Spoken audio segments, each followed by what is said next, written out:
Full discount, और लोग discount देख देख के भाग रहे हैं, कितनी आसानी है, कितनी छूट है। लेकिन जब आखिरत में ठुकाई होगी ना, जब समझ में आएगा। खुजली का पेशेंट देखा, खुजाते टाइम कितना मजा आता है। सामने कौन खड़ा है, कलेक्टर नहीं मालूम, खुजा रहा है। हवलदार खड़ा है, अरे छोड़ना, खुजा रहा है। कैसा लगता, बेटी की बारात आ रही है, और बाद में जब खून निकलता तो बेटी की बारात वापस जा रही है। आज मजा आ रहा डिस्काउंट देखकर, आसानियां देखकर। खुदा की कसम, जब कयामत के मैदान में पोल खुलेगा तो इतनी बुरी ठुकाई होगी कि भागने के लिए जगह नहीं रहेगी। यार ये टॉपिक लंबा हो जाएगा, मैं मुख्तसरन ये बता दूं। जी, एक साहब मुझे मिले दिल्ली एयरपोर्ट पे, बोले मौलाना मान लो, बोले तरावी 8 ही है।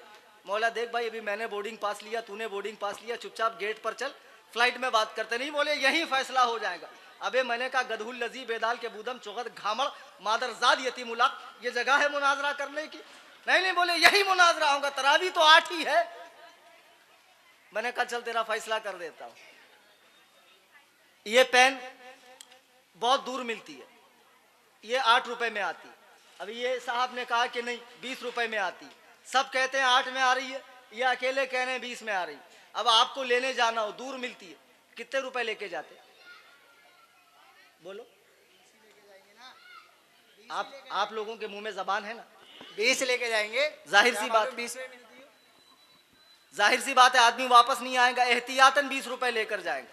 अब उनसे मैंने कहा चल कयामत के मैदान में सब अल्लाह के हुजूर जमा होंगे, दुनिया खत्म हो जाएगी, तरावी अगर 8 निकली तो तू खुश हो जाना। हम लोग कौन सा घाटे में, हम लोग कितना लेकर गए? बोलेंगे अल्लाह से 8 तरावी के ले 12 को नफल कर दे। लेकिन 20 ही निकले बाद फिर क्या करता? आता वापस। फजीलतु शेख चिल्ली, सिफली, सेल्फी, सलफी बोलते हैं लोग। ये लोग सलफी नहीं, सेल्फी है। आजकल सेल्फी का जमाना है, और सेल्फी भी नहीं है, सिफली है, जादू टोना। तो सुनिए, ये लोग कुरान हदीस पर चलने का दावा करते हैं। खुदा की कसम, न ये कुरान पर चलते हैं न हदीस पर चलते हैं। ये अंग्रेजी मुजतहिद, विक्टोरियन मुजतहिद कुरान जगह जगह कह रहा है सिरातल लदीन अनअमता अलैहिम, ऐ अल्लाह उनका रास्ता चला जिन पर तूने इनाम किया। अइम्मा मुजतहिदीन पर अल्लाह का इनाम है।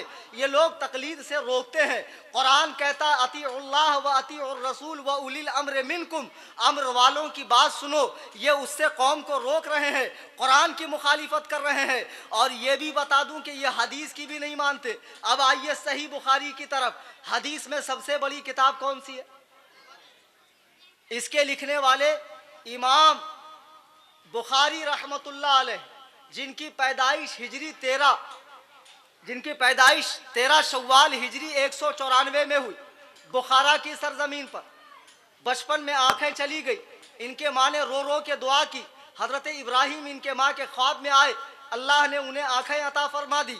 इमाम बुखारी रहमतुल्लाह ताला अलैह फिर मक्कतुल मुकर्रमा गए अपनी माँ के साथ, और वहीं रुके रहे। तलबे इल्म में आपने दुनिया के कई मुल्कों का सफ़र किया।